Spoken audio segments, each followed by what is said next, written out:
So we're getting ready to play on my little. I couldn't find my one sheet to cover the whole table, so we just got pieces here. I'm gonna play a little Fire When Ready to test out the March to Victory game that the McMurray is putting on at March to Victory.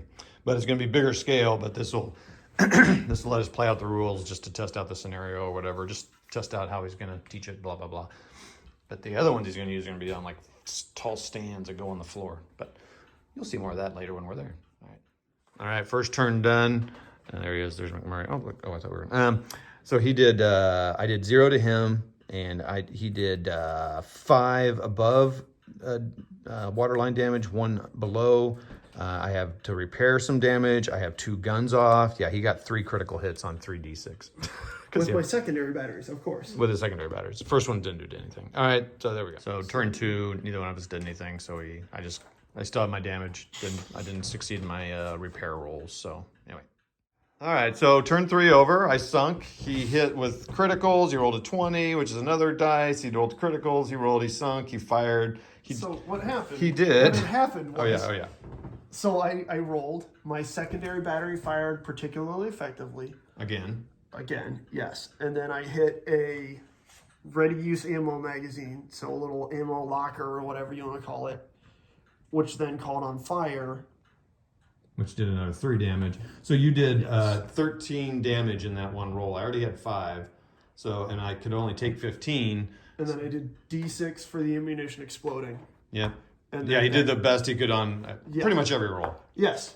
And then I caused a fire, which was another 1/3 D6, which was... So 3 turns, game over. But it's good, though, for testing the scenario because you got to learn more of the rules because Correct. We did lots of stuff happened. Of weird rules. Yeah. So there you go. Let's swap ships and do it again, or do you want to fight with 2? All right, so we're going to try a second time just to try 2 ships.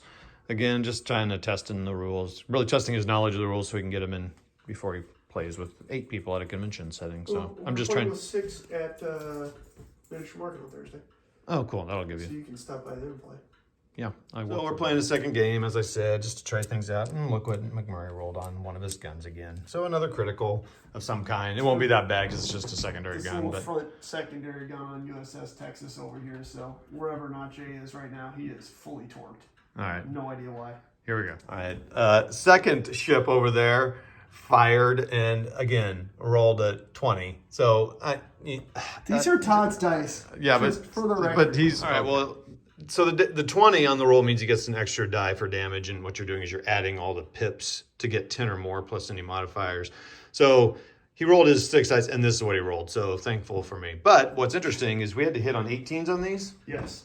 Hit on 18s, and he hit both of them. So I that's pretty amazing. 3 out of 4 batteries. So that's going to be helpful for him next time he fires. So, all right. So, okay, game 2. I don't know what turn we're in. Doesn't matter. But we're getting ready to get some collisions happening here because me, was trying to be fun. Silly pickle. All right. A little melee. So the result of the ramming is I took a lot of damage and I had to test morale because of all the damages that happened. So basically I'm sinking and I can't do anything. I'm done. I've surrendered. So now it's just a block in line of sight while it sinks. And they've got a little bit of damages. This turn he's going to be able to see what happens once you've rammed because you have to play 1 turn stationary and then now you get to do something. So he's going to test that and this will be our last turn because got stuff going on and we got to do it. But it's been a good test. All right. Game 2 done. That was a little bit more eventful for everybody. So my guy sunk and was going to surrender and all that stuff. Texas took, I don't think the Texas took, it took a couple of hits, but he was doing pretty good. Or not Texas, I'm sorry. My ship, the Vizcaya, just took 2 ADV in all that time. That's interesting. Are you serious? Yeah. The Texas's sum total of firing at that thing did 2 damage. That's pretty wild. Good job, Chris. And then how about this guy? What happened with him? What was his end result? And who was that again? Olympia? That is the USS Olympia. Okay. USS Olympia didn't get off... Oh, I wasn't even shooting at that. The only damage it took was when it rammed. I was about to say, it only got rammed. It only took damage when it rammed. Okay. And they're both had to back... Teresa. Oh, sorry. And then Texas. What happened to Texas?